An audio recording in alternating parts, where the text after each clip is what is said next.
It is March 2nd, 2025. Welcome to the Field Report. If you're new here, please like and subscribe. I've been online for 15 years and working as a photographer for 18 years at the Field Report. So, my name is Jennifer, and I have an update on the Zelenskyy Trump drama that has been unfolding. As you know, the frat boy Zelenskyy, because he was dressed more like a frat boy than he was at a diplomatic meeting, embarrassed himself in front of the world, because that's exactly what happened if you think about what he would look like dressed in all black. And Trump made a point, not to say the least, that he wasn't dressed really for the White House standard. Now, you could disagree, you could agree, but nonetheless, it is the White House and there is a standard in how you dress in accordance to some kind of dress code. And it's a diplomatic meeting. And when you're talking about Russia, Ukraine, and United States, I would think that that dress code would be enforced. And it's something I think leaders all agree that there's a certain standard that we all have to live by, and that goes without saying. So there's strike one. Strike two, an argument in the Oval Office, something we have never seen before. An Oval Office debate. Something tells me it just kind of unravels from that point.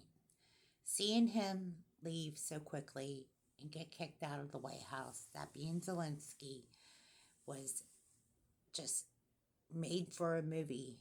And many people may disagree with the way it was all handled, but to be honest with you, I don't think Zelenskyy gets many likes for this. Ukrainian reporters are outraged by what he did because millions of people have died in Ukraine. And we're talking as young as 14 years old. Children have been on the front lines in Ukraine war, while Mexican cartels have benefited from arms sales in and as a result of the Ukrainian leader Zelenskyy and the backroom deals because of what Zelenskyy has done. And the elections have been halted. And as far as his dictatorship in relationship to what's going on in Ukraine is questionable and at best illegal. So whatever Zelenskyy has done up to this point and how he agrees to go forward from here, his relationship with the United States, while he has a chance to make peace and do a ceasefire, he better get with it quick because time is running out for Ukraine. And Ukrainians do not want to be in war with Russia or start another world war. And that is the crux of the matter. Now, the news on whether U.S. will pull out of NATO, that is the latest. Senator Mike Lee says we have no more friends in the NATO countries. And it looks like there's a possibility that U.S. may pull out of NATO altogether, according to news reports. So we're watching this unfold as we watch this news reports. And Elon Musk has been revealing more information about the NGOs that had gained billions of dollars in taxpayer money, as algorithms have been revealing a lot of information about what happened, not just in USAID, but much more, as an alternative government has formed and the backdoor deals, and so much information is being revealed. There is not a lot else I can say other than what I've already heard just from reports, but it is getting amazingly interesting as time goes on. But not to say this, just the reports that I've heard from Lisa Haven on YouTube. If you know what I'm talking about, her channel is loaded with information about the F-16s that are circling Mar-a-Lago, that the tariffs that are going into effect on March 4th between Mexico and Canada have alerted Mar-a-Lago because there has been aircrafts in protected airspace in that area of West Palm Beach County. So apparently there has been some suspicious activity going on in President Trump's area of his mansion. So there's a lot of news, a lot of information floating around from Lisa Haven's channel and some other channels that I've been watching, from The Independent to Newsweek to Fox News, all these channels. I've been trying to gather as much information as I can to get this on video.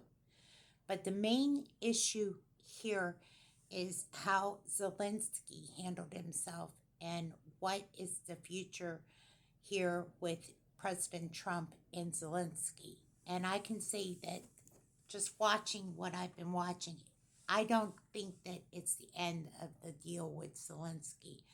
But what I think is that Zelenskyy, with all the millions of dollars that he's gained out of the deals, he's not going to ride off in the sunset that easily. I don't know that his threats that Europe is going to go to war with Russia is going to easily just be, put it this way, he's not going to be able to walk away from these arguments that easily. But rushing into an agreement with UK with mineral deals before coming to United States, it's kind of, sorry to say this, but Carville said something that they're all playing chess. It's true. It's a chess game.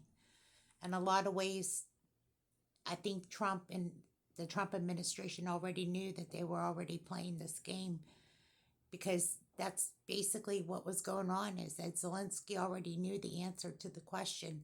He wasn't there to make a deal, a mineral deal, and have a ceasefire. And Trump even knew it too.